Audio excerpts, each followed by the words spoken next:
baik mahasiswa baru ataupun yang sudah berjalan gitu ya, untuk menghadapi masa-masa perkuliahan atau bahkan istilahnya ya menghadapi dunia karir atau dan kedepannya menghadapi masa-masa sulit yang mungkin akan kita hadapi di masa depan gitu.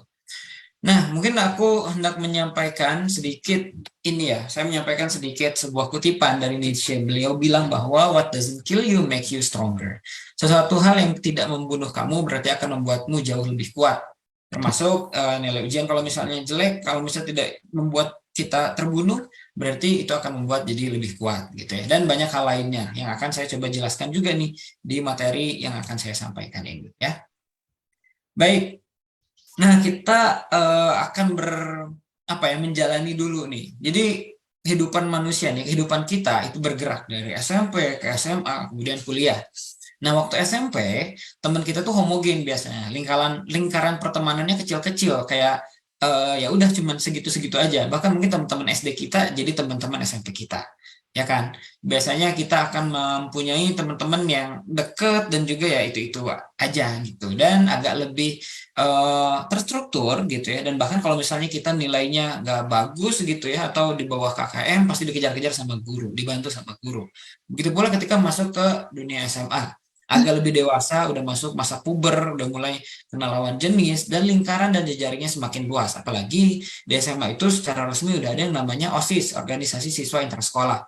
Nah, si organisasi OSIS ini bahkan waktu itu saya jadi ketua OSIS juga di SMA ya, di SMA 4 Bandung. Dan itu jadi salah satu salah satu bentuk bahwa kita tuh dianggap atau dinilai sebagai manusia dewasa oleh sekolah. Setidaknya oleh sekolah dulu. Mungkin kalau di masyarakat masih dianggap anak muda aja gitu. Tapi di sekolah kita udah dianggap dewasa dan berbagai keputusan dalam acara-acara, event-event, dalam berbagai perlombaan kita akan banyak dilibatkan ketika di SMA. Dan aturannya tentu lebih terstruktur. Mulai dari masuknya, ekskulnya seperti apa, sistematika kurikulumnya, dan seterusnya. Nah, semua hal itu berubah ketika kita masuk ke dunia kuliah. Di dunia kuliah, lingkungan kita mulai heterogen. Ada teman-teman yang dari Papua, dari Sulawesi, dari Kalimantan, dari Sumatera gitu ya. Belum lagi budayanya berbeda, ekonomi antara kita dengan teman-teman kita berbeda juga. Bahasa yang kita gunakan bahkan bisa aja berbeda. Apalagi kalau misalnya teman-teman yang merantau dari, misalnya saya dari Bandung ke Jakarta gitu ya. Ada juga yang dari Jakarta ke Bandung, dari Medan ke Bandung, waktu itu di ITB. Jadi beragam tuh orang-orangnya. Dan untuk di perkuliahan, kita harus lebih sadar terhadap kemampuan diri kita sendiri dan juga harus lebih sadar terhadap kebutuhan diri kita. Dan tidak akan, dalam tanda kutip ya, tidak akan peduli pada mahasiswanya kalau misalnya mahasiswanya tidak mencari bantuan. Makanya satu hal yang mungkin harus kita sadari juga bahwa ketika di perkuliahan, kemampuan untuk bisa mandiri, kemampuan untuk bisa berdiri di atas kaki sendiri itu harus dimiliki dan tidak lagi dependen terhadap pihak lain. Jadi harus ada mulai sisi independennya nih di masa perkuliahan. Nah, ini yang mungkin akan saya ceritakan soal masuk kuliah. Kok gini ya gitu ya. Kok susah banget ini perkuliahan gitu. Nah, masalah-masalah saat kuliah itu muncul banyak banget masalahnya. Pertama, soal ekonomi. Jadi nih teman-teman, sekadar cerita aja, UKT atau uang kuliah tunggal di SBM ITB itu 20 juta per semester. Mahal, mahal. Buat saya juga mahal teman-teman ya. Mau jual ginjal, terus nanti nggak bisa kuliah lagi. Nggak mungkin ya. Jual hati, tidak mungkin. Ya kan? Jual lambung, nggak mungkin. Nanti saya nggak sehat dong kuliahnya. Bingung, bingung ya. Karena pas masuk belum dapat beasiswa apa-apa. Jadi pas masuk ke SBM ITB, saya sampai jadi bola pingpong nih untuk nyari beasiswa ya dari ke lembaga kemahasiswaan ke SBM ITB, dari SBM ITB ke lembaga kemahasiswaan terus dibawa bolak-balik yang pada akhirnya ada jalannya. Gimana nanti jalannya nanti aku ceritain ya. Bagaimana saya pada akhirnya dapat beasiswa, bagaimana ceritanya nanti saya ceritakan di belakang. Cuman yang pertama, ini nih masalahnya di ekonomi. Saya bukan yang kaya raya juga tidak, disebut tidak mampu juga alhamdulillah masih bisa makan, tapi untuk bayar 20 juta terlalu besar gitu ya. Jadi ini tuh masalahnya tidak hanya dimiliki oleh saya saja, tapi banyak orang juga yang merasakan hal yang serupa begitu. Gimana nih cara bayarnya sampai bingung sendiri. Yang kedua, masalah pergaulan. Nah, teman-teman saya dulu kalau mungkin kita waktu di SMA kayak udah kita sambil nyeblak nugasnya gitu ya, atau nugasnya di rumah siapa gitu ya, kita kerja kelompok, kamu yang kerja, saya jadi kelompoknya gitu ya, kayak ada yang sambil ngerujak gitu, macam-macam gitu. Nah, kalau di perkuliahan orang-orang udah mulai macam-macam lagi nih ya. Ayo nugasnya di kafe, oh kafenya kafe mahal gitu ya, yang es teh manis aja 25.000, padahal kan bisa 3.000 juga gitu istilahnya. Terus ayo nonton nonton gitu, ada film baru nonton gitu. Sedangkan kan sumber keuangan tiap orang beda-beda. Apalagi saya saat itu salah satu istilahnya mungkin dari yang menengah ke bawah gitu ya, bukan teman-teman saya menengah ke atas gitu. Mereka mah cukup mampu lah buat membiayai diri sendiri untuk bisa nonton tiap minggu, untuk jajan di kafe dan seterusnya mereka bisa gitu. Jadi secara pergaulan juga harus banyak menyesuaikan. Nih, bahasa dan budaya juga nih. Ketika saya dari yang ngomong di SMA, cek urang mah gitu ya, pakai bahasa Sunda gitu. Cek urang mah kieu gitu ya. Terus orang nyeblak gitu ya. Dan cek urang mah berubah jadi ke kata gue sih asik ya. Kata gue mah, kata gue tengah rumpai itu ya gitu. Jadi berubah sih kata penghubungnya atau bahkan kata ganti orang pertamanya yang awalnya aku atau saya jadi gue gitu ya. Bahkan nggak sedikit teman-teman yang malah jadi baper ketika bilangnya kata ganti orang pertamanya tuh harusnya gue kalau di Jakarta, terus tiba-tiba jadi aku, mereka kayak suka baper, oh kayaknya dia suka deh. Bukan ya, karena memang yang kita biasa pakai aku daripada gue gitu, asa kagok gitu ya dengan penggunaan kata gue kayak gitu istilahnya. Itu juga dari bahasa dan budaya juga perlu disesuaikan. Dan yang keempat, bahkan dari akademik. Alhamdulillah di SD, SMP, SMA saya tuh langganan ranking 3 besar lah. SD, SMP ranking 1 terus, di SMA ranking 3 besar. Kelas 1 ranking 1, kelas 2 ranking 2, kelas 3 ranking 3 gitu ya. Setidaknya kayak gitu, kurang lebih. Jadi alhamdulillah lumayan berprestasi. Nah, masuk ke kuliah kok beda banget gitu ya. Sulit nih untuk menyesuaikannya. Semua indeks saya punya dari A, B, C, C sampai D ada semua ya. Alhamdulillah, saya dikenal sebagai kolektor ya. Saya mengoleksi berbagai jenis indeks di perkuliahan. Tapi tidak masalah. Kenapa tidak masalah? Nah, nanti ya ceritanya di belakang. Nah, hal-hal tadi membuat saya merasa kayak nggak layak kayak jadi mahasiswa ITB ini. Jadi ITB kan istilahnya kampus yang cukup besar gitu, kampus yang cukup mentereng, cukup dikenal, atau kampus manapun gitu ya. Nggak harus serasa nggak layak jadi mahasiswa ITB, mungkin bahkan kita merasa nggak layak kayaknya kita untuk berkuliah atau jadi mahasiswa gitu. Masa mahasiswa ITB nggak bisa kalkulus gitu ya, saya kan nggak bisa matematika bisnis awalnya nggak bisa tuh kalkulus. Eh, hitungan-hitungan biasa bisa, tapi kalkulus saya nggak bisa, bingung ketika udah ditambah yang kayak gitu. Makanya matematika bisnis saya ada D. Saya punya 3 indeks di 3 matkul, itu D semua, tiga-tiganya ya, D semua. Nah, padahal kalau kita sadari, yang membuat kita jadi diri kita sendiri, bukan tempatnya, tapi kemampuan kita beradaptasi pada lingkungan tersebut. Makanya di sini masuklah kemampuan, ada yang namanya fixed mindset dan juga growth mindset. Fixed mindset ini adalah sebuah pola pikir yang pasti tetap dan cuman pengennya gitu-gitu aja. Jadi kayak misalnya saya nggak boleh melakukan kesalahan, itu fixed mindset. Padahal kalau di growth mindset, jadi ada 2 ya, ada fixed mindset ini sebelah kiri, ada growth mindset. Fixed mindset itu adalah pola pikir yang bikin kita nggak bisa bertumbuh, namanya juga fixed. Fixed mindset ini bikin kita kayak mikirnya cuman bahwa yang benar cuman A gitu ya. Kalau misalnya saya salah berarti saya kalah. Padahal nggak kayak gitu. Di growth mindset, sebuah challenge atau sebuah tantangan itu adalah sebuah upaya kita juga untuk bisa bertumbuh di masa depan. Nah, kemampuan untuk mempunyai pola pikir growth atau bertumbuh ini yang harus kita miliki, termasuk kemampuan beradaptasi, termasuk ketika melihat mata kuliah ini sulit sekali, saya kayaknya nggak bisa. Nah, itu fixed mindset. Tapi kalau misalnya kita berpikir, kalau saya belajar, saya cari teman untuk bisa mengatasi masalah-masalah dalam perkuliahan saya pasti bisa. Nah, kemampuan growth mindset inilah yang mungkin akan jadi turn back point bagi kita. Nah, ini akan saya coba ceritain satu-satu ya, growth mindset yang saya bangun di sini. Kita akan coba selesaikan melalui growth mindset di sini ya. Karena tahu bahwa biaya kuliah nggak mungkin lunas tiba-tiba, mukjizat nggak mungkin datang tiba-tiba, karena kita bukan nabi, kita bukan rasul, jadi pasti harus ada usahanya, harus ada ikhtiarnya.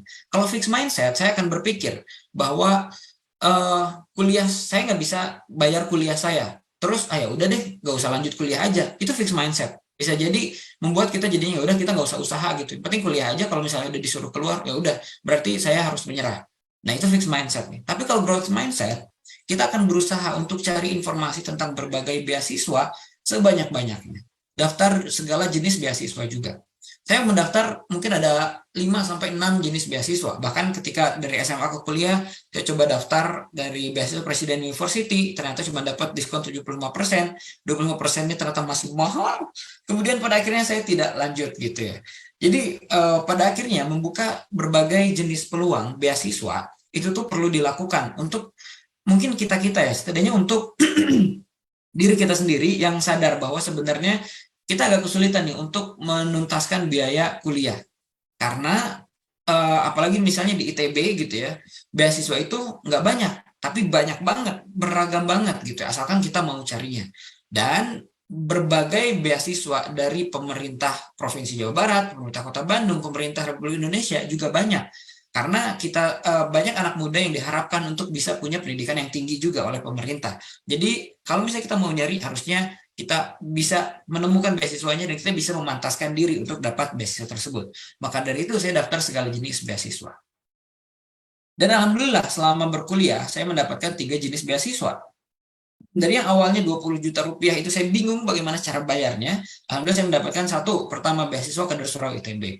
Nah, beasiswa Kadar Surau ITB ini diberikan oleh YBM BRI ya, Yayasan Baitul Mal Bank BRI dari Smart Scholarship. Beliau si yayasan tersebut memberikan asrama, uang saku dan pengembangan diri. Ini untuk kebutuhan rohani saya gitu ya istilahnya. Yang kedua, beasiswa bidik misi. Mungkin teman-teman juga pada tahu ya, beasiswa KIP kuliah sekarang namanya. Ini untuk menutupi biaya kuliah dan UKT, ada uang bulanannya juga, dan juga untuk uang kuliah per tahun gitu. Dan alhamdulillah selama 3 tahun, yang harusnya kalau dihitung-hitung nih saya total berkuliah harusnya 180 juta rupiah bayarnya. Alhamdulillah Allah ngasih beasiswa bidik misi ini melalui pemerintah Indonesia gitu ya. Jadinya gratis 0 rupiah gitu, bahkan sampai lulus wisuda dan juga kuliah.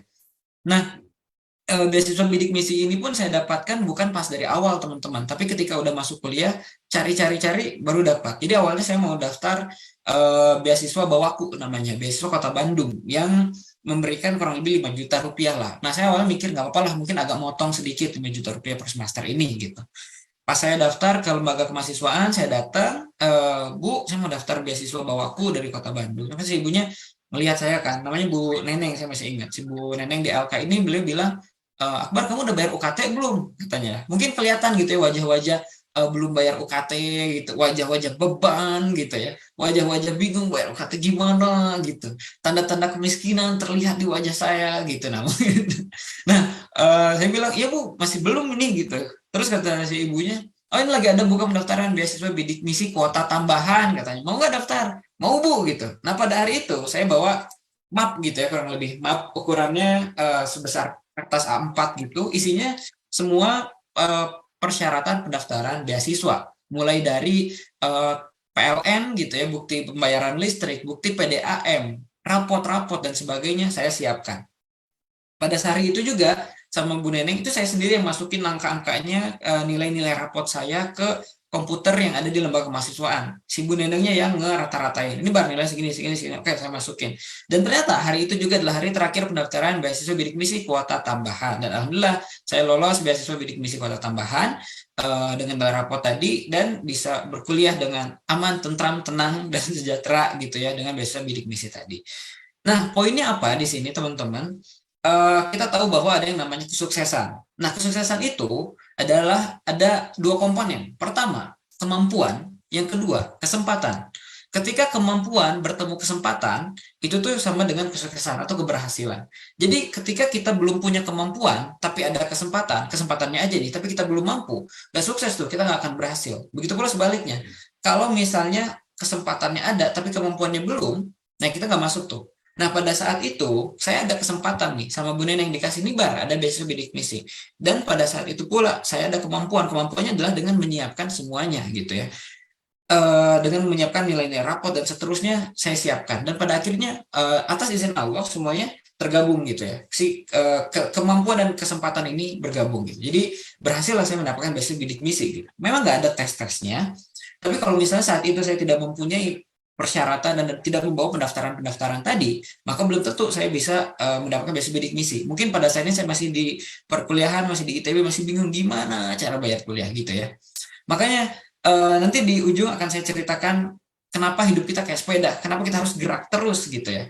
Karena itu ikhtiar kita untuk bisa menyelesaikan tiap masalah, tiap-tiap isu yang kita hadapi di masa kini gitu. Jadi teman-teman yang mungkin saat ini sedang kebingungan atau mahasiswa bidik misi kayak saya juga, jangan khawatir gitu ya, karena kita selalu punya kesempatan. Allah selalu memberi jalan untuk orang-orang yang mau berikhtiar atau berusaha. Nah, yang ketiga, saya mendapatkan beasiswa Astra First. Ini dari Astra Internasional. Ini saya gunakan untuk karir dan juga pengembangan diri sebenarnya beasiswa ini begitu. Jadi untuk berkarir gitu dan juga untuk pengembangan diri saya berusaha untuk dapetin beasiswa ini. Alhamdulillah terpilih jadi penerima beasiswa kurang lebih 45 dari 5.000 pendaftar kurang lebih ya. Begitu. Nah, ini yang perlu kita ketahui teman-teman. It's okay to compare, but it's not okay to be down. Nggak masalah kalau misalnya kita mau membandingkan diri kita dengan pihak lain, dengan orang lain. Asalkan kita tidak jadi merasa sedih, merasa gagal, merasa down, merasa jatuh setelah itu gitu. Dan yang perlu kita ketahui, jangan membandingkan diri kita keluar dari diri kita terus. Tapi coba bandingkanlah diri kita ke dalam diri kita sendiri. Maksudnya adalah dengan diri kita pada zaman dulu. Mungkin ketika kita SMA, kita nggak punya tuh yang namanya growth mindset. Tapi ketika kuliah, kita punya growth mindset pada akhirnya gitu ya. Kita sudah menghilangkan yang namanya fixed mindset. Nah, pembandingan ini kenapa perlu dilakukan? Biar kita sadar bahwa sebenarnya kita ini mampu, bahwa sebenarnya kita ini bisa untuk melawan gitu ya istilahnya, menghancurkan batasan-batasan yang awalnya kita pikir ini adalah tembok terbesar yang kita miliki. Sebenarnya kita bisa kok, kita mampu kok. Toh sebenarnya dari SD kita merasa UN itu susah banget, ternyata pas SMP kita bisa juga. Dari SMP kita merasa ujian nasional dan juga permasalahan di sekolah itu susah banget, ternyata kita bisa lolos juga sampai SMA. Begitu seterusnya, agar kita sadar bahwa sebenarnya kita ini mampu gitu. Jangan lupa untuk berterima kasih pada diri kita sendiri karena sudah membawa kita nih sampai sejauh ini. Karena kita sudah berusaha dan berjuang sampai sejauh ini. Berikutnya kita akan coba selesaikan soal akademik gitu ya, soal pendidikan. Nah, satu hal yang teman-teman perlu ketahui adalah berjuang itu harus, berjuang itu penting. Jadi usaha dulu, jangan bilang nggak bisa dulu, jangan langsung berpikir ini mah susah banget gitu ya. Tapi berjuang itu harus. Jadi kalau misalnya ada mata kuliah nih, ini kan ada ininya ya, ada silabusnya, ada berapa total kurikulumnya. Yang penting adalah selesaikan sampai tuntas. Jangan sampai berpikir ketika ini mah susah ya udah saya mau cabut aja di kelas karena susah saya nggak bisa. Bukan, jangan berpikir seperti itu ya. Mending kalau kata Imam Al-Ghazali, jika misalnya kita tidak kuat dengan lelahnya belajar, maka kita harus mampu menghadapi pedihnya kebodohan gitu ya. Maka dari itu, berjuanglah dulu dan selesaikan sampai tuntas. Ngerti nggak ngerti, selesaikan sampai tuntas. Jadi masuk kelas, masuk sesuai jamnya, beresnya sesuai waktunya gitu ya. Dan ini yang penting juga. Kalau misalnya kita nggak bisa mencapai batas atas, setidaknya lewatilah batas bawahnya. Artinya, kalau misalnya kita nggak bisa dapat nilai 100, kita nggak bisa dapat nilai 90, ya udah kita yang penting bisa lewat KMM-nya gitu ya. KKM ya, KKM. Nilai kriteria minimal gitu ya, kriteria minimalnya. Misalnya kamu bisa lulus kalau misalnya nilai kamu di atas 70. Nah, kejar 70-nya, setidaknya lewatilah batas bawahnya. Karena itu yang saya lakukan. Saya tahu nih nggak bisa nih saya dapat A tuh susah banget gitu. Tapi saya tetap masuk ke dalam kelas. Saya nggak berusaha untuk nggak bolos. Saya berusaha untuk belajar dan juga mempelajarinya. Tapi ternyata hasilnya saya bisa dapat D. Dan alhamdulillah dapat D itu artinya lulus. Ya nggak masalah. Buat saya nggak masalah. Yang penting lulus atau berhasil. Tapi kalau misalnya teman-teman bisa lebih bagus dari itu, bisa dapat A, itu jauh lebih baik gitu. Jadi kalau misalnya kita, wah susah nih, susah banget kita nggak bisa nih. Kan tiap orang beda-beda ya. Ada yang kemampuan matematiknya agak sulit, ada yang bahasanya agak sulit, dan sebagainya. Setidaknya lewatilah batas bawahnya dan ikuti aturan yang sudah ditentukan, selesaikan sampai tuntas gitu. Nah, pada akhirnya ternyata dan jangan lupa ya, upaya-upaya yang kita lakukan soal akademik ini bisa dengan pertama cari teman. Banyak cara untuk menyelesaikan tugasmu, cari kawan, gitu ya, cari teman-teman kita, jangan diem, dia kita mendapatkan teman juga untuk bisa menyelesaikan masalah ini. Tapi cari teman yang memang ngebantu, jangan cari teman yang malah udah nggak usah dikerjain, kita senang-senang saja. Wah, salah itu ya, cari teman yang memang bisa membantu kita untuk menuntaskan tugas-tugas tersebut juga gitu.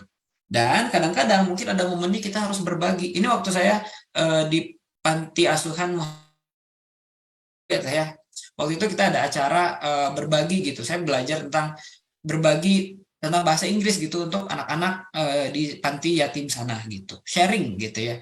Nah, ini juga sebenarnya salah satu cara saya untuk menunjukkan bahwa sebenarnya kita tuh bukan bodoh-bodoh banget kok sebenarnya, tapi mungkin di momen itu kita nggak paham, tapi kita selalu punya sesuatu untuk dibagikan. Dan dengan membagikan seperti ini, sebenarnya kita tuh malah dibantu balik. Sederhananya kita membantu diri kita sendiri, bahwa sebenarnya kita mampu kok. Toh, ternyata kita bisa membagikan ilmu kita kepada orang lain. Tentunya nanti ke depannya kita pasti bisa menerap ilmu-ilmu lagi dari dosen-dosen kita gitu. Ini untuk menumbuhkan mindsetnya gitu. Dan ternyata pada akhirnya wisuda juga kata gue teh ya 2020. Fokus lah pada potongan-potongan kecilnya. Jadi ketika misalnya kita lihat, oh skripsi susah banget, padahal kita masih semester 1. Jangan mikir skripsi susah banget gitu ya. Sedangkan semester 1 aja belum beres. Mending beresin dulu semester 1-nya, tuntaskan dulu semester 1-nya, lulus dulu di semua mata kuliah, baru mikir kita bahwa wah skripsi agak susah nih. Ya selesai dulu yang tengah yang ada di hadapan gitu. Jangan nanti nanti gimana ya, kerja bakal susah nih. Kalau misalnya saya kuliah nanti nggak dapat kerja nanti, ya enggak gitu ya, cara pola pikirnya harus diubah. Makanya tadi kita harus punya growth mindset biar kita berpikir apa yang ada di depan dulu. Berpikir masa depan yang jauh tentu penting, tapi jangan lupa yang di depan dulu nih yang paling utama gitu ya istilahnya. Gitu. Jadi fokus pada potongan kecilnya, bukan bagian-bagian besarnya. Jadi keep on thinking about what to do next on tomorrow gitu. Jangan tahun depan aku harus udah nyiapin ini, itu penting, tapi jangan lupa dulu besok kan ada tugas, selesaiin dulu tugas itu gitu ya. Kurang lebih kayak gitu. Nah, ini juga suatu hal yang penting untuk kita sadari, untuk deal with your limit. Karena kita merasa kita udah paling optimal, jadi batas bawahnya aja dilewatin, selamatin aja gitu istilahnya. Jadi deal with your limit. Kita punya keterbatasan-keterbatasan tertentu, baik dalam segi ekonomi, dari segi kemampuan, dari segi cara kita berpikir terhadap suatu mata kuliah gitu ya.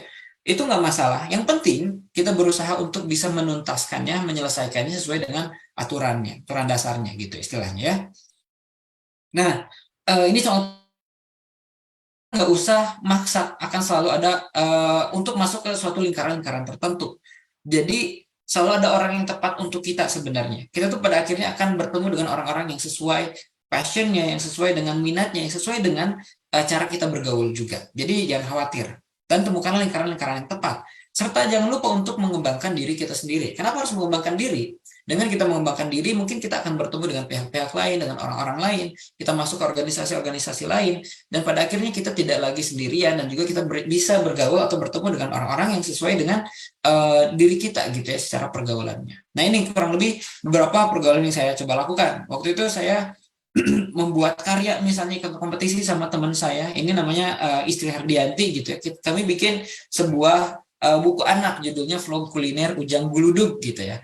Kalau Atta kan Halilintar gitu, kalau ini Sunda mah Ujang Guludug gitu ya, sama-sama Halilintar juga kurang lebih gitu. Dan alhamdulillah ternyata kami memenangkan lomba tersebut. Teman saya ini sebagai desain grafisnya, saya sebagai yang nulis ceritanya gitu ya. Dan alhamdulillah ternyata kami memenangkan kompetisi ini cuma 5 pemenang kalau nggak salah dari 40-an karya, dan kami salah satu pemenangnya gitu di vlog kuliner ini. Terus saya juga bikin podcast gitu ya, nama podcastnya Polos Amat, podcast lelah ogah dan susahnya Akbar Selamat gitu. Kenapa kamu mukanya gini? Nggak tahu ya, namanya juga masa kuliah ya, sulit gitu.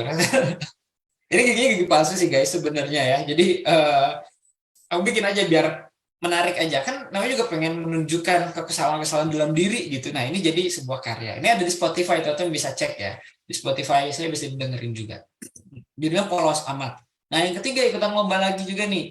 Ini saya waktu itu lomba di Prambanan di Yogyakarta gitu ya, sama teman-teman bahkan dari kampus yang berbeda, dan juga dari fakultas-fakultas yang berbeda juga. Nah, ini sebenarnya sebuah cara kita juga untuk pada akhirnya bisa connect sama orang lain, bisa connect dan sama teman-teman kita, dan juga di sisi lain kita bisa berupaya untuk berprestasi atau ikutan lomba gitu.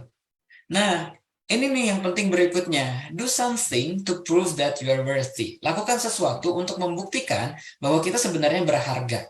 Jangan lakukan ini untuk balas dendam ya. Kan kadang kita suka dibully lah, mungkin teman-teman juga mendapatkan perlakuan tidak baik dari teman-teman kita gitu, bahwa kamu mah miskin gitu ya, dan sebagainya gitu ya. Nah, jangan lakukan ini untuk balas dendam. Kenapa? Karena ketika dalam tanda kutip dendam kita terbalaskan, nggak akan ada rasa puas yang sesungguhnya sebenarnya. Kayak misalnya kalau misalnya dia nggak peduli sama pencapaian kita, misalnya kayak lihat nih saya sudah berhasil gitu ya menjadi seseorang, berhasil wisuda dari omongan-omonganmu yang mencemoohku itu gitu ya misalnya. Pada akhirnya dia merasa oh ya udah selamat gitu. Terus nanti kita kayak merasa ah gitu doang gitu ya. Jadinya kesel gitu kan. Maka dari itu jangan lakukan ini untuk balas dendam teman-teman. Tapi lakukanlah ini untuk diri kita sendiri. Untuk menunjukkan bahwa kita sebenarnya berharga. Bahwa kita sebenarnya punya sesuatu. Bahwa kita sebenarnya bisa nih untuk atau mampu untuk menuntaskan masalah-masalah yang kita hadapi. Jadi do something gitu. Nah, ini beberapa aktivitas yang saya lakukan ketika berkuliah. Waktu itu saya jadi reporter kantor berita ITB di Palu Sigi Donggala gitu ya. Jadi waktu itu Palu Sigi Donggala kan waktu itu ada bencana alam ya, likuifaksi, tsunami sama gempa bumi gitu. Nah, kemudian ITB mau melakukan pengabdian pada masyarakat gitu. Terus saya jadi reporternya siapa yang bisa ke sana gitu ya, ke Sulawesi Tengah. Terus ya udah saya bisa nih lagi libur juga waktu itu akhir tahun, ya udah bareng berangkat gitu, biaya pesawatnya dibiayain gitu, dapat uang ini juga ya, uang saku juga, dan saya diminta buat nulis berita gitu. Jadi punya pengalaman yang menurut saya cukup menarik juga nih untuk bisa ketemu nih adik-adik kecil ini waktu di sana, waktu di Palu Sigi Donggala. Kemudian saya ikutan juga kompetisi duta perpustakaan Jawa Barat karena sebenarnya mau liburan aja karena kan ada mereka menginap di hotel gitu acaranya ya. Oh jadi saya mau ikutan gitu biar nginep di hotel. Ternyata alhamdulillah jadi juara satu. Terus waktu itu kadang suatu hal-hal yang kecil nih yang awalnya saya juga nggak nyangka akan ketemu Pak Presiden Joko Widodo dan juga bisa satu panggung istilahnya sama beliau ya. Jadi waktu itu liburan semester, teman-teman saya pada pergi ke luar negeri gitu ya, liburnya keluar kota. Saya paling banter keluar rumah ya, ke webinar gitu, ikut seminar. Nah saya ini ikutan seminar waktu itu. Waktu itu diselenggarakan di Sabuga. Udah gitu Pak Jokowi nanya siapa di sini yang punya bisnis, kan beliau kalau di desa-desa nanya siapa yang tahu nama ikan gitu ya, apa gitu ya. Nah kalau di sini di Sabuga kemarin siapa punya bisnis, waktu itu saya punya usaha kecil-kecilan gitu ya, usaha sendal gitu, dan saya ngacung alhamdulillah sama pas pampresnya diminta maju ke depan dan juga jadi bisa ngobrol sama Pak Joko Widodo dan mendapatkan investasi dari beliau ya lumayan, dapat investasinya, kemudian juga bisa ketemu sama Pak Joko Widodo ya, maksudnya kapan lagi gitu ya, nggak semua mahasiswa punya kesempatan untuk bisa ngobrol sama beliau, ketemu beliau gitu. Kemudian saya juga ikutan duta bahasa Jawa Barat gitu ya, ketika setelah mau lulus wisuda, sebelum wisuda, setelah lulus sidang saya ikutan duta bahasa Jawa Barat untuk mengembangkan diri saya juga, dan dulu pernah jadi duta bahasa pelajar. Saya juga pernah jadi juara satu National Sociopreneurship Competition, ini lomba waktu itu di STKS gitu ya, ikutan lombanya. Kemudian di first runner up National Business IT Case Competition, ikuti menjadi ajudan gubernur Jawa Barat, dapat penghargaan gitu, gitu ya. Ini sebenarnya saya dapatkan semuanya gitu ya karena saya berusaha untuk membantu seorang perajin sendal di Cibaduyut waktu itu teman-teman gitu ya. Makanya namanya Pak Nandang. Waktu itu kita berusaha untuk bikin bisnis model yang sesuai untuk Pak Nandang dan juga menyesuaikan untuk, dan juga bisa meningkatkan pendapatan beliau yang awalnya Rp5.000 per pasang sendal, keuntungannya sekarang bisa Rp25.000 kayak gitu karena lebih konsepnya. Nah dengan konsep-konsep itu saya masukin ke sini nih ke kompetisi sociopreneurship, alhamdulillah juara gitu ya. Terus saya coba daftar itu juga dengan konsep itu untuk ajudan gubernur, alhamdulillah bisa mendampingi Pak Ridwan Kamil gitu, dan masukin ke lomba juara satu pemuda pelopor, alhamdulillah juara juga gitu. Jadi ketika kita berusaha untuk membantu orang lain, ternyata Allah juga bakal ngebantuin kita nih dengan upaya-upaya yang kita nggak pernah sangka akan cara-caranya. Dan ini semuanya nyambung gitu ya, termasuk penghargaan Desa Karsa dari Rektor ITB itu karena saya juara satu ini gitu. Jadi nyambung-nyambung semua. Dan pada akhirnya jangan lupa untuk kembali berbagi gitu ya. Waktu itu sama Duta Bahasa saya mengajar literasi di Desa Mekar Saluyu gitu, mengajarkan tentang hal-hal tentang kebahasaan gitu ya di sana gitu. Kemudian saya juga ikutan kelas inspirasi Bandung 8. Ceritanya di sociopreneurship gitu untuk ngejelasin, untuk bercerita ke anak-anak di SD gitu kurang lebih. Terus saya ikutan ikutan duta bahasa, juara juga, alhamdulillah masuk ke nasional terbaik kedua. Terus juga menjadi pemateri kurang lebih seperti pada hari ini. Nah, jadi kuncinya nih teman-teman, ketika kita berkuliah, ingat hal ini ya, untuk keep moving, untuk terus bergerak, goes terus, bergerak terus dan jangan pernah berhenti. Layaknya sepeda, perkembangan diri kita tuh kayak naik sepeda. Dulu mungkin kita masih kecil, rodanya 3, masih dituntun sama orang tua. Terus kita makin besar, agak gede, udah boleh pakai sepeda sendiri. Sepedanya agak gede gitu. Yang awalnya rodanya roda 4 kayak gini, terus nanti dipatahin rodanya gitu ya di pinggirnya, yang kanannya doang, terus nanti yang kirinya juga, terus nanti kita bisa jadi pakai sepeda roda 2. Dan pada akhirnya nanti kita bisa pakai sepeda sendiri, bahkan bisa pakai naik motor sendiri, motornya bisa motor gigi, ada yang motor matic gitu ya. Jadinya bisa ini bisa pakai sepeda sendiri pada akhirnya. Dan kunci dari naik sepeda adalah kalau ada belokan, ada batu, ada tanjakan, goes terus. Ya belokin, belokin, tapi goes terus. Karena kalau nggak digoes, kita bakal jatuh. Maka dari itu, teruslah goes si sepedanya. Nah, kalau misalnya kita jatuh,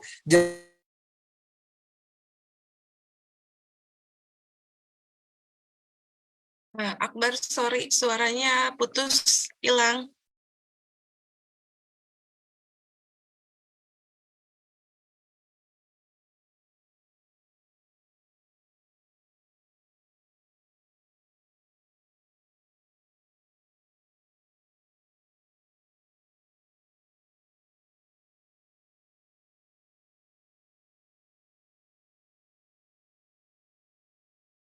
Di teman-teman juga sama ya? Sama, Bu. Oke, oke. Bentar, saya coba Sama, Bu. WhatsApp Akbarnya. Oh, oke. Dia kayaknya tampaknya kelempar ya.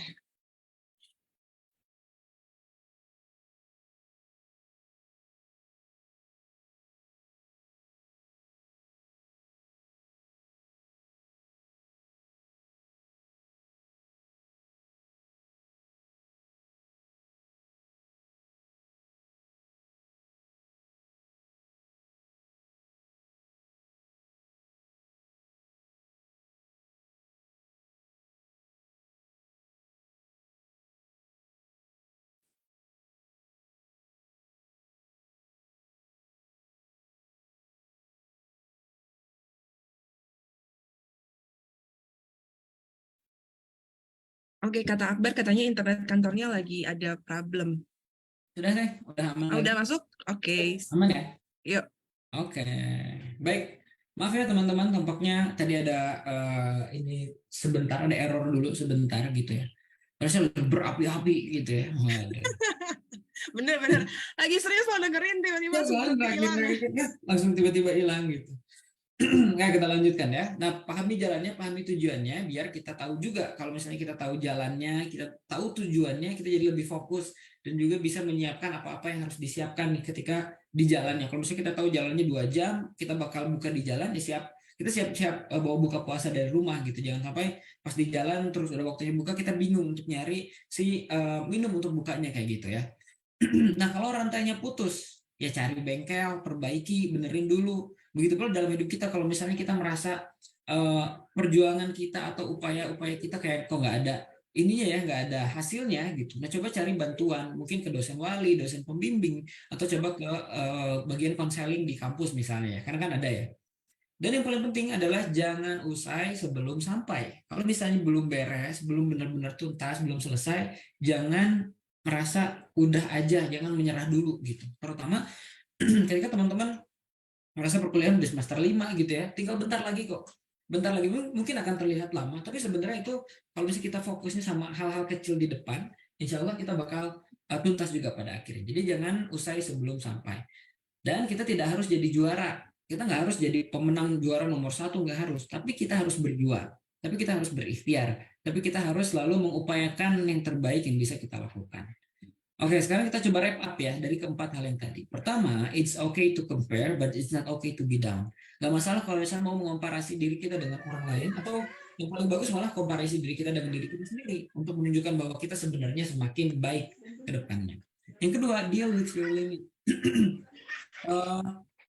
Deal with your limit artinya kita tahu bahwa kita punya batasan, kita tahu bahwa kita punya keterbatasan yang mungkin agak sulit untuk bisa dihadapi. Bahwa privilege untuk orang lain itu mungkin ada, tapi kita nggak bisa terus-terusan marah sama privilege yang diterima oleh orang lain. Kita nggak bisa terus-terusan kesal sama privilege orang lain.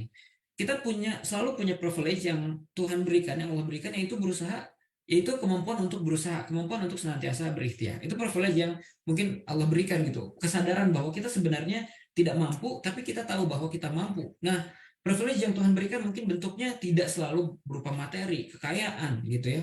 Belum tentu bentuknya ekonomi, tapi bisa aja berupa kesadaran bahwa kita butuh pendidikan. Bisa aja berupa kemampuan berpikir kita untuk growth mindset. Dan salah satunya mungkin ini yang Allah berikan nih. Tidak ada sesuatu yang kebetulan ya. Kalau misalnya daun yang jatuh aja ada takdirnya sama Allah gitu ya. Apalagi kalau teman-teman ketika masuk Zoom ini ketemu dengan saya, ketemu dengan Teh Hana, itu mungkin sesuatu yang Allah berikan untuk bikin kita sadar bahwa sebenarnya kamu tuh tidak sendiri gitu, bahwa kamu tuh sebenarnya didukung oleh orang-orang seperti Teh Hana gitu, oleh kampus yang mendukung kamu untuk lebih maju ke depannya gitu. Yang ketiga, do something to prove that you are worthy.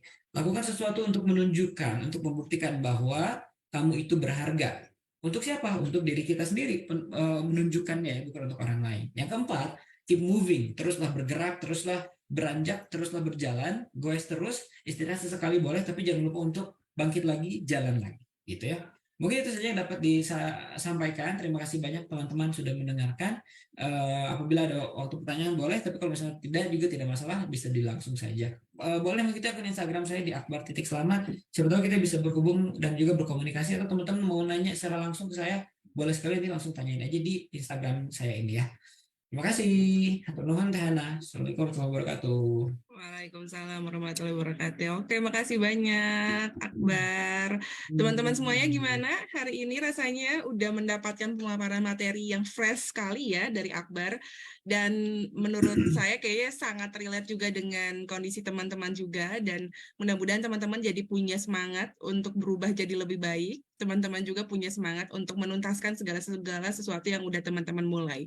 Dan tadi Instagramnya Akbar udah di screenshot ya atau udah di capture ya. Nanti soalnya salah satu assignment-nya kayak biasa Instagram takeaway dan nanti harus mention ke Kak Akbar.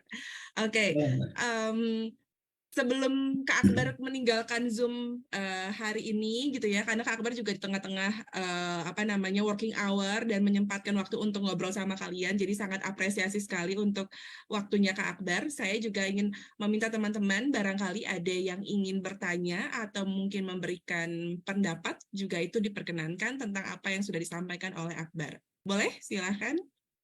Kapan lagi bisa bertanya langsung sama Kak Akbar, karena kesempatan kayak gini jarang ya. Betul, boleh nih teman-teman kalau mau nanya-nanya kapan lagi gitu ya. Bisa sih lewat Iya, Instagram. betul. Cuman biar langsung komunikasi ya Teh Hana ya. Betul, betul. Dan perkataan kapan lagi itu sebenarnya itu juga salah satu bentuk esensi growth mindset sih kalau menurutku. Betul betul. Karena kalau misalnya kita mikir, oh ya udah deh masih ya nanti aja deh gitu. Oh ya udah nunggu orang lain aja deh gitu atau ya udah jangan sekarang deh, nanti aja deh. Kan kita sering ngerasa Betul kayak betul. gitu ya. Cara kita berpikir gitu.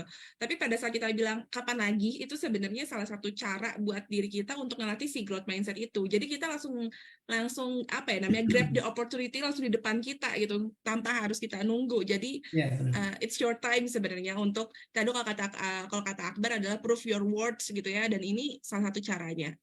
Oke, ada yang mungkin mau say something atau nanya apapun, nggak nanya juga boleh. Oke, Nisa silakan. Boleh. Ya, terima kasih atas kesempatannya. Saya panggilnya Kak, Pak, atau Soalnya Kakak aja. saya manggil aku ibu, Mbak. Oh Jadi ya Pak, boleh ada boleh. dosen kan ini ibu. Kalau ke Akbar Ya, kayaknya kakak aja ya. boleh boleh. Jangan manggil Om aja sih yang penting ya. baik, Bismillahirrahmanirrahim. Pertama, izin perkenalkan, nama saya Nisa Syipap. Sebenarnya yang ingin saya tanyakan itu terkait soal demotivasi itu sendiri. Nah, sebenarnya demotivasi itu masuknya ke growth mindset atau fixed mindset. Soalnya yang saya ketahui gitu, ada beberapa yang ternyata dia tumbuh dengan itu gitu, dengan demotivasi itu. Contoh yang saya ketahui salah satunya itu Bob Sadino. Dia punya salah satu buku yang menurut saya dia jalan hidupnya tuh ngalir banget gitu. Nggak terlalu mikirin mindsetnya apa, gimana ya dia ngalir gitu. Jadi ya bagaimana tanggapannya? Terima kasih. Baik. Oke, ini aku langsung jawab aja ya Teh Hana ya. Oke, Ya, baik. langsung aja. Nah, yang perlu diketahui soal demotivasi gitu ya. Betul, demotivasi itu ada, dia hadir, dan sebenarnya bukan suatu kekeliruan. Dan menurut saya tidak harus masuk ke growth mindset ataupun harus ke fixed mindset. Demotivasi itu akan selalu ada gitu. Ya manusia pasti akan ada naiknya, akan ada turunnya gitu ya istilahnya. Jadi sebenarnya ini bukan soal dia masuknya ke growth mindset atau fixed mindset. Ini sebenarnya soal fenomena yang terjadi pada manusia aja gitu istilahnya. Sederhananya kayak gitu. Cuman kalau menurut saya yang perlu kita perhatikan adalah eh, kalau misalnya tadi contohnya adalah Bob Sadino gitu ya. Benar Bob Sadino tuh bekerja seperti seolah-olah air mengalir aja gitu ya sebenarnya. Tapi kita nggak pernah tahu di balik bukunya beliau, di balik ikhtiar yang dia lakukan, itu tuh apa yang sebenarnya dia lakukan. Ya mungkin itu yang dia sampaikan gitu ya seolah-olah, tapi bukan berarti apa yang disampaikan 100% benar dan juga betul bahwa kesuksesan tuh bisa dilakukan dengan caranya Bob Sadino terus-menerus gitu ya. Karena mungkin perbandingan yang berhasil seperti Bob Sadino itu tidak apa ya, mungkin succession rate-nya nggak 100% gitu istilahnya. Mungkin dia bilang salah satu kutipan yang mungkin cukup terkenalnya adalah kenapa harus sekolah? Saya aja yang nggak sekolah sukses, kurang lebih kayak gitu konsepnya ya, yang biasa kita dengar, yang kita ketahui gitu. Padahal kalau misalnya kita mencari tahu nih berapa banyak direktur yang ada di Indonesia gitu ya, sebagian besar pasti pada sekolah dulu gitu. Jarang mungkin yang ada mungkin seperti bagusnya, tapi nggak sebanyak itu juga gitu. Mungkin dari 100 paling banyak mungkin ada 10 gitu istilahnya kayak gitu. Nah, demotivasi itu kadang mungkin terjadi, kadang perlu. Makanya tadi menurut saya melakukan komparasi dengan orang lain itu perlu, asalkan jangan bikin kita jadinya sedih dan jadinya malah kita nggak mau bertumbuh atau nggak mau beranjak. Mau punya referensi atau punya benchmark terhadap pihak lain nih, dengan itu kan kita akan mungkin ngerasa demotivasi sedikit gitu, kayak ya saya mah gini-gini aja ya, ternyata teman saya ternyata udah bisa dapat LPDP, udah bisa S2, udah bisa kerja di A, bisa kerja di B, udah bisa kuliah lagi dan seterusnya. Nah, jadi kan sebagai acuan gitu istilahnya, sebagai pacuan. Dan motivasi itu untuk membuat jadi termotivasi kembali gitu. Mungkin dengan cara yang berbeda gitu. Dan kita juga harus mampu memaknai bahwa segala yang terjadi itu tuh mungkin tiap orang tuh punya jalannya berbeda gitu. Mungkin bagi seseorang kesuksesannya dia adalah menjadi seorang ibu dari anak-anaknya mungkin.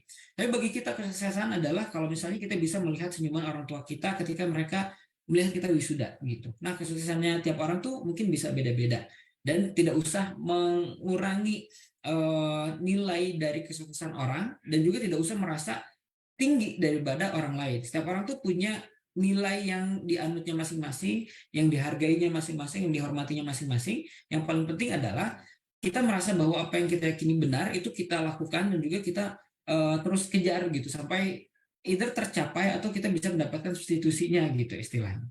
Jadi menurut saya demotivasi bisa masuk ke fixed mindset ataupun growth mindset. Yang penting adalah bagaimana setelah demotivasi tersebut terjadi, kita mau melakukan apa. Jadi yang penting adalah what's next-nya. Jadi bukan hanya sekadar merasa sih demotivasinya gitu. Mungkin itu sih menurut saya. Kalau saya Hana ada yang mau ditambahin, boleh ya. Terima kasih ya Nisa tadi atas pertanyaannya.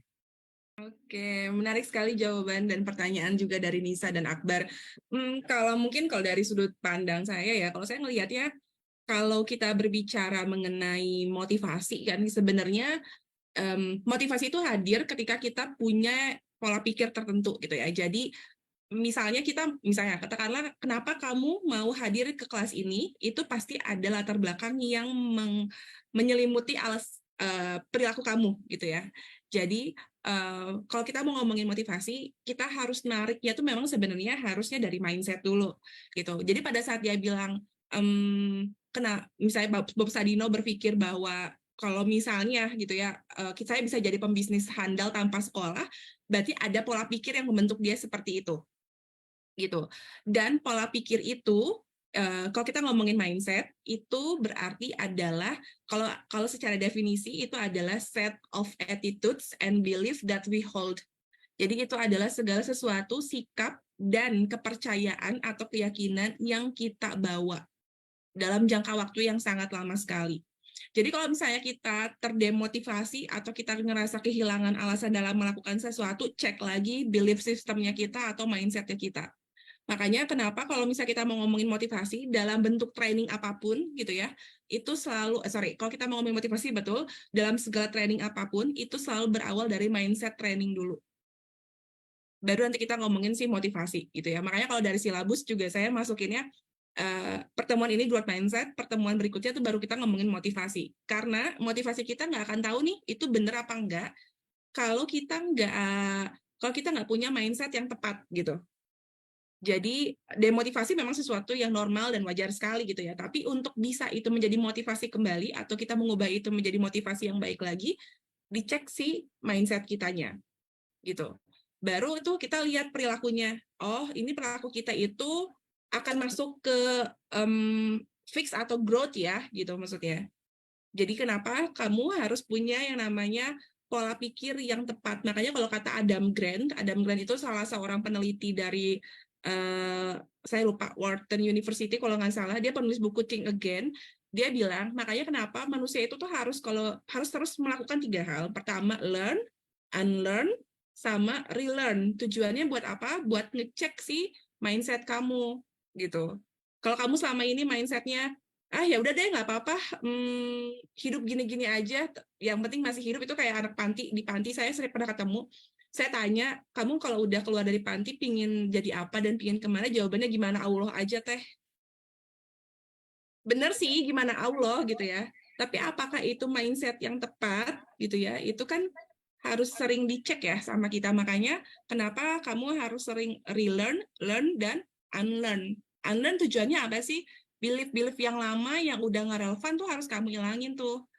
Unlearn, itu unlearn. Relearn berarti kamu harus mulai misalnya nginget-nginget lagi materi-materi lama atau wisdom-wisdom lama, terus kamu recall lagi, itu relearn. Learn berarti kamu mendapatkan sesuatu yang baru seperti hari ini. Oh, ngedengar dari Akbar ada sesuatu yang baru nih, itu pasti akan merubah si mindset kamu. Gitu. Itu ya gambarannya. Kalau kita mau ngomongin mindset, panjang sih sebenarnya kalau ngomongin mindset, nggak akan pernah dikit karena dia selalu kompleks. Salah satu alasannya adalah mindset ini terbentuk dari pengasuhan, dan pengasuhannya Akbar dan pengasuhannya kamu meskipun kondisinya sama-sama penerima beasiswa KIP itu pasti beda. Bener kan? Akbar dengan pengasuhan apa, kamu dengan pengasuhan apa, kemudian dalam satu situasi yang sama itu bakalan beda gitu. Tapi kan bukan berarti kita harus fix mindset berpegang teguh pada si pengasuhan di rumah gitu ya. Oh, gara-gara orang tua gue deh, kayaknya gue nggak akan bisa jadi berhasil gitu. Itu juga salah sih. Gitu. The learning goal hari ini adalah untuk memastikan bahwa kamu bisa paham sebenarnya sekarang posisi kamu tuh mindset-nya lagi banyak di mana sih, di fix atau di growth. Seperti itu. Gitu. Oke. Ya. Terima kasih Bu sama Kak. Oke. Tapi Apa ada tuh? ada satu lagi yang mengganggu pikiran saya. Gimana ya caranya menghilangkan rasa takut untuk mengubah jadi growth mindset itu sendiri? Karena kan ya ada aja gitu rasa untuk berpikir seperti itu aja nggak berani gitu. Untuk berpikir positif aja takut gitu. Jadi ya gimana? Gimana Bar? Kayak udah terjebak zona nyaman di fixed mindset, jadi kalau mau pindah ke growth mindset tuh jadi banyak overthinkingnya. Kayak gitu maksudnya. Iya, betul. Gitu. Ya, pasti hal itu mungkin kerap kali terjadi gitu ya. Kadang menurut saya sih suatu hal yang harus dibiasakan adalah kebiasaan merasa tidak nyaman gitu ya. Kebiasaan untuk merasa tidak nyaman di lingkungan baru, di tempat baru, itu tuh penting untuk kita rasakan. Sederhananya kenapa? Karena ketidaknyamanan itulah yang mungkin membuat kita jadinya sadar bahwa kenyamanan yang sebenarnya kayak gimana gitu. Dan itu juga sebenarnya upaya kita untuk dan menurut berjuang gitu ya, untuk menemukan atau mendapatkan suatu hasil tertentu. Sederhananya kayak gini, saya sangat merekomendasikan teman-teman nanti suatu hari nanti gitu ya, pergi traveling atau berangkat, setidaknya merantau lah. Kalau misalnya bekerja, coba merantau, jangan di kota kita terus gitu. Kenapa? Biar kita tahu rasanya enaknya untuk pulang. Dan ketika kita merantau ke tempat lain, kita tuh dalam tanda kutip belajar untuk bisa hidup dengan diri kita sendiri gitu ya. Karena kita nggak akan dikasih makan sama orang tua gitu, tiba-tiba nggak bisa. Kita sendiri yang harus nyari makannya, kita kita sendiri yang harus nyari tahu ya untuk melakukan apa, kita sendiri yang akan berinteraksi dengan orang-orang sekitarnya. Nah, itu yang mungkin akan menumbuhkan kita juga, dan kita akan menemukan nyamannya, betapa nyamannya ketika kita bisa pulang gitu, ketika kita bisa pulang ke rumah, rasa ketemu orang tuanya juga beda gitu ya, rasa ketika ada di rumahnya juga beda, dan juga momen-momen itu juga yang mungkin akan membuat kita jadi lebih meromantisasi hal-hal kecil yang kita hadapi di depan gitu. Nah, jadi tadi kalau misalnya kita ingin menghilangkan rasa takut atau rasa khawatir ketika hendak melakukan sesuatu, cara paling sederhana sebenarnya dicoba aja dulu ya, dicoba aja dulu tapi tahan. Coba terus bertahan dulu. Jadi jangan sampai kita terlalu, ini juga yang penting ya, menurut saya mentality stable itu penting. Berusaha untuk tenang itu penting. Kenapa? Karena kadang kalau kita terlalu excited, terlalu bersemangat menghadapi sesuatu, wah seru banget nih, seru banget. Ternyata nggak sesuai ekspektasi kita yang kecewa. Begitu pula sebaliknya. Kalau misalnya kita tidak terlalu di bawah banget, itu ya ekspektasinya nggak ada ekspektasi sama sekali gitu ya. Mungkin kita jadi malah kayak merasa ini terlalu berlebihan gitu ya. Jadi di tengah-tengah aja, stabil aja, stabil aja. Jadi kalau misalnya kita masuk ke lingkungan yang baru, nggak usah berpikir bahwa oh ini pasti susah banget, nggak usah. Dan juga nggak usah berpikir ini mah gampang banget, jatuhnya merendahkan kan. Tapi di tengah-tengah aja, kita berusaha untuk berikhtiar gitu ya, sebisa mungkin. Kalau nggak pun ya nggak masalah gitu ya. Kalau misalnya nggak lolos ya nggak masalah gitu. Baik itu bentuknya kompetisi, lowongan pekerjaan dan seterusnya. Dengan mentalitas yang tenang tadi, kita akan punya kesempatan masuk ke suatu lingkaran yang tentunya membuat kita bisa lebih maju lagi gitu ke depannya. Karena tadi mentalitasnya tenang tadi, kalau misalnya lolos ya udah alhamdulillah, kalau enggak ya nggak apa-apa gitu. Jadi kalau kecewa pun nggak kecewa banget, kalau senang pun nggak senang banget, biasa aja. Ini saya ambil dari sebuah ayat nih sebenarnya di surah Al-Fajr, ayat-ayat terakhir. Allah bilang, ya ayat Tuhan nafsul mutmainnah katanya. Wahai orang-orang yang berjiwa tenang gitu ya. Mutmainnah, intinya adalah yang dipanggil sama Allah adalah orang-orang yang tenang, bukan orang yang buru-buru atau tergesa-gesa gitu. Jadi jangan terlalu excited, jangan terlalu berlebihan ketika menghadapi sesuatu, karena nanti kalau nggak sesuai ekspektasi kita yang sedih gitu. Jadi tenang-tenang aja, dan ketenangan tadi bisa didapatkan ketika kita sudah bersiap dengan matang juga. Maka dari itu pada akhirnya ketika hendak masuk ke suatu lingkaran, cari tahu dulu lingkarannya, cari tahu dulu pekerjaannya, cari tahu dulu beasiswanya kayak gimana. Kalau bentuknya beasiswa atau lombanya, tes airnya gitu ya, terus apa yang harus kita siapkan, baru nanti kita masuk gitu. Jadi kita tidak terlalu kaget ketika masuk ke dalam air. Ibarat ikan dalam akuarium yang mau kita masukin, ikan baru nih beli di pasar, ada akuariumnya, kita masukin itu nggak boleh masukin langsung. Tapi sama plastiknya masukin dulu ke dalam airnya 30 menit, setelah itu baru si ikannya udah merasa kayak oh ini environment yang akan saya rasakan ke depannya, baru dirilis, baru dibuka dari si buku plastiknya, masukin ke dalam ikannya. Jadi perlu melakukan adaptasi bisa disiapkan dengan persiapan yang matang pula gitu. Mungkin itu yang menurut aku ya.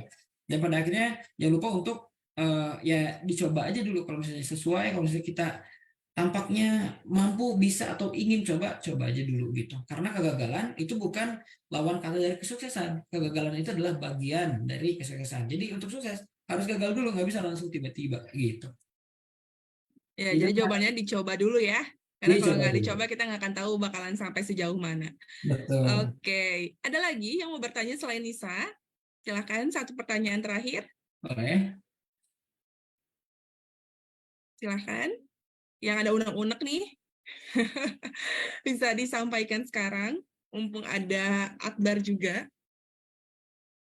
Teman-teman di sini juga hampir semuanya penerima beasiswa KIP ya, berarti ya? Iya. Kalau di STIMIK, iya kan? Berarti pas tuh waktu sama Akbar cerita. Apa namanya dulu? Namanya bidik misi ya? Bidik misi. Oke. Nah, berarti tapi Akbar pernah nggak sih ngerasa kayak sebagai penerima beasiswa bidik misi dari negara, berarti kan sebenarnya itu kayak dikasih privilege ya untuk mendapatkan sesuatu. Let's say kan kalau Akbar penerima beasiswa, kalau Tehana kan enggak kan, maksudnya dalam artian the effort sendiri gitu.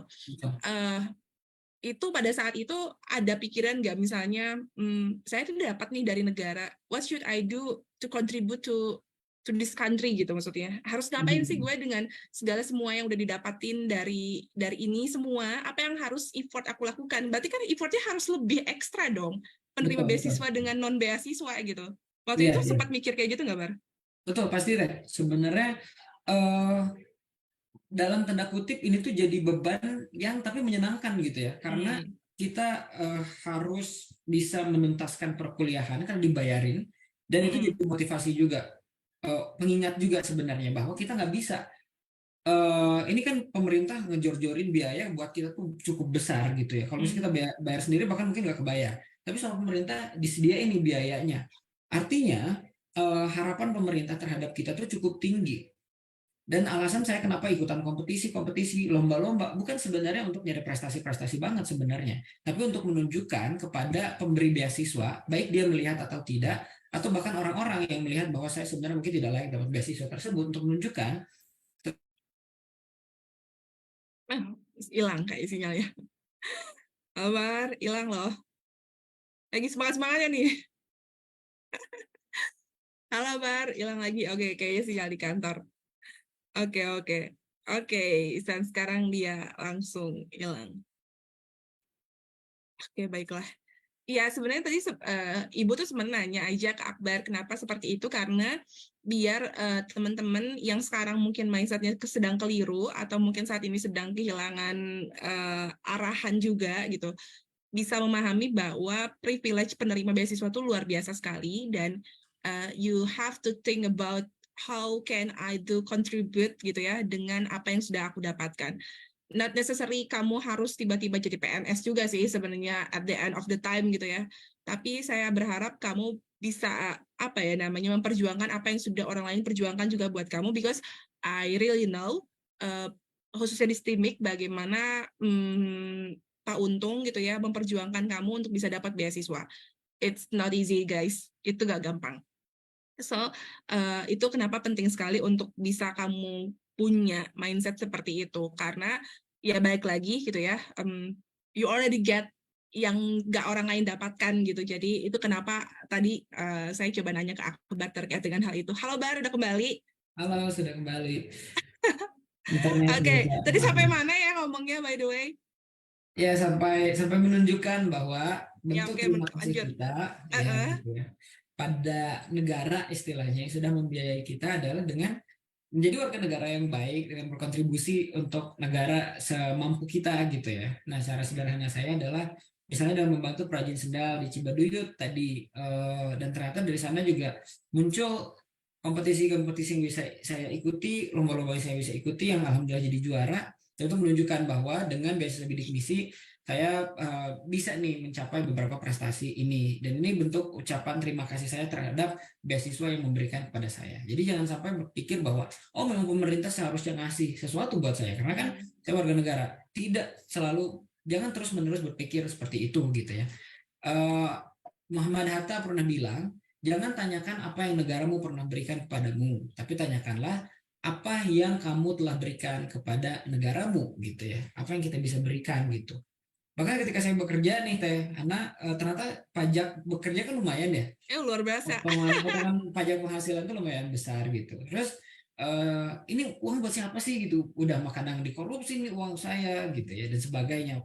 Pembangunan juga belum begitu jelas dan seterusnya. Tapi udah pikir-pikir, oh saya waktu itu beasiswa dibiayain sama negara sebenarnya. Mungkin ini jadi salah satu ikhtiar saya juga nih, pajak ini saya serahkan kepada negara untuk pada akhirnya bisa ngebiayain teman-teman nih, adik-adik juga nih biar bisa berkuliah sampai tuntas gitu. Jadi ini sebenarnya bersirkulatif ya, berputar dan juga ya saling berkesinambungan, saling berhubungan gitu. Gitu sih. Oke, luar biasa sekali Akbar. Oke, nggak ada lagi nih berarti yang mau nanya selain Nisha? Nggak ada? Oke, kalau nggak ada, mungkin Akbar mau say something sebagai closing statement untuk Boleh, pertemuan hari ini. boleh Teh. Sebagai penutup aja nih mungkin ya teman-teman. Ada sebuah kutipan dari film yang mungkin akan ramai nih sebentar lagi. Judul filmnya Buya Hamka gitu ya. Jadi Buya Hamka kan ulama besar Indonesia gitu. Beliau juga membuat berbagai jenis novel gitu ya, dengan novel-novel besar gitu, novel-novel populer yang sudah difilmkan juga, seperti Di Bawah Lindungan Ka'bah. Terus film satunya lagi Tenggelam filmnya Kapal Van der Kapal Wijk juga Van der dia Wijk. penulisnya, betul. Nah, ada sebuah kutipan yang menurut saya ini sangat menarik untuk kita ingat-ingat.